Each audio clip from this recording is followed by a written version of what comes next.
Hello, I'm Amisile Pamela Ngubane, and this is the Entity Dynamics podcast. Entity Dynamics is a culture development consultancy where we believe that culture creates behavior and behavior creates reality.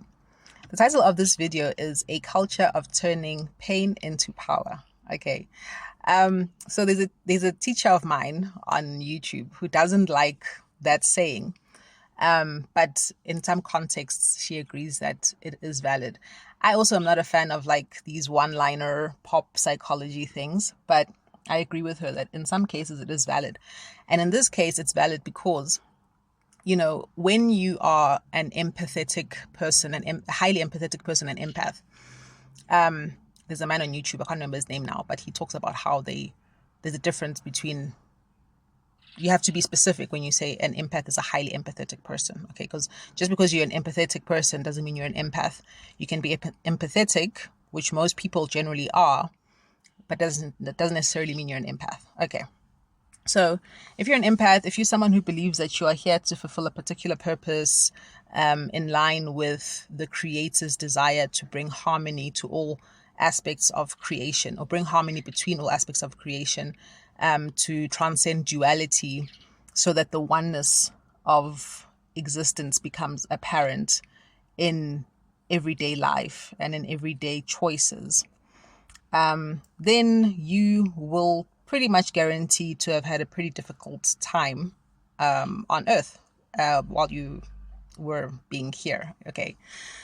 So turning this pain into power is imperative if you're going to be able to succeed in your mission.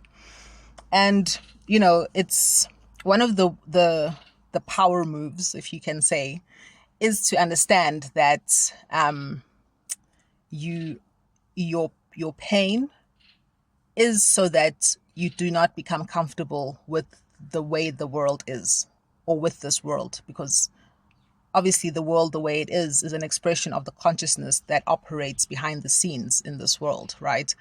So there's a lot of corruption, there's a lot of devaluing of human life, there's a lot of theft of people's potential, a wasting of human potential. These are all indicators of the type of consciousness that is behind the structures of this world, the customs and the norms. Okay, so if you were to become comfortable with the way the world is, you would not be inclined to change it. You wouldn't see anything wrong with it, So you are going to be uncomfortable. You are going to suffer. And in a way, it's almost like there's two reasons which seem contradictory, but which actually exist at the same time and are both valid. The one is that your frequency, your spiritual frequency, does not resonate with the very low vibrational frequency of the consciousness that operates behind the scenes in this world. So you're incompatible. It's like when an organ is transplanted into someone's body and it's not compatible with the body rejects the organ. And that's why people have to get all sorts of crazy medication to make the rejection mechanism, to suppress the rejection mechanism in the person's body. So if you come here, your soul is at a high frequency because you are coming to help make the world a better place, to raise the vibration of this planet, then you are going to be incompatible. You're going to be incongruent. You will feel like a foreign object that is trying to be ejected by the world. Okay, so that's going to cause discomfort. Okay, just like a person who has an incompatible organ transplanted in their body is going to experience discomfort. Okay, deep discomfort. Now, you can either admit that this organ is not compatible with your body and maybe try find another one, or use your stem cells to grow a new one, or you can medicate your body into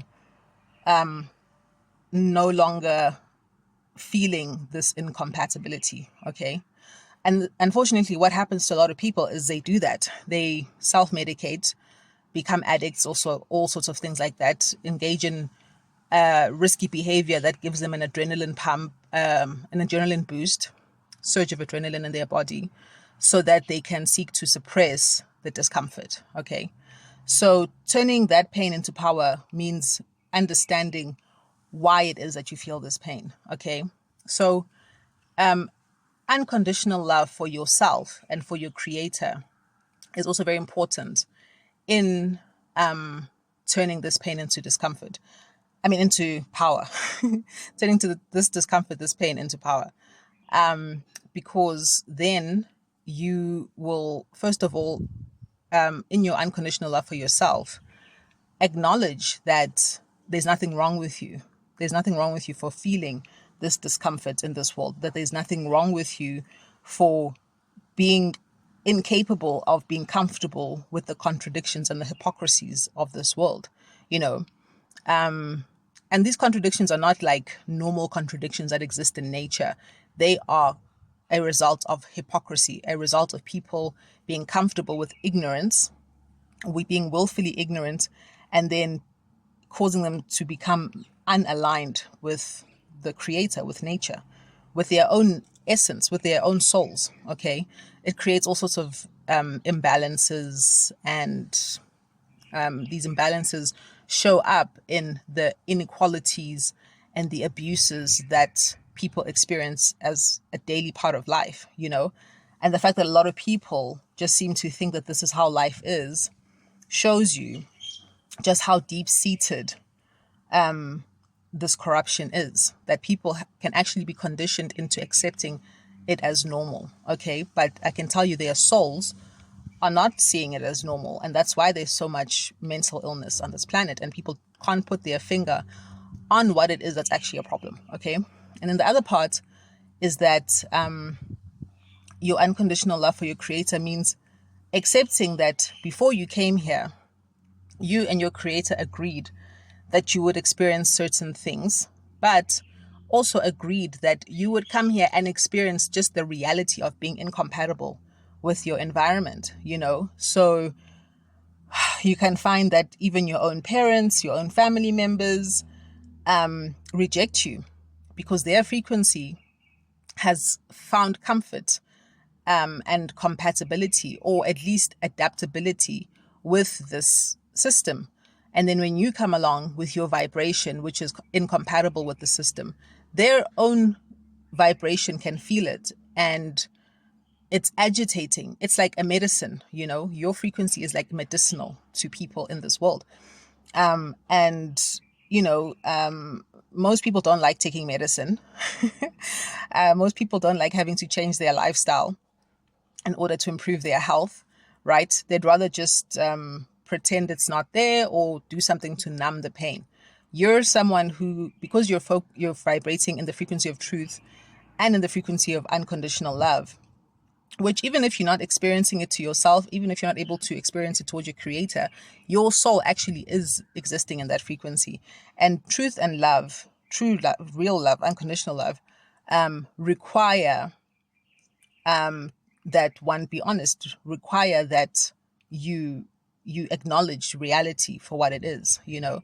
And a lot of people don't want to do that. A lot of people don't want to do that. So they will reject you and they will treat you like you're a problem.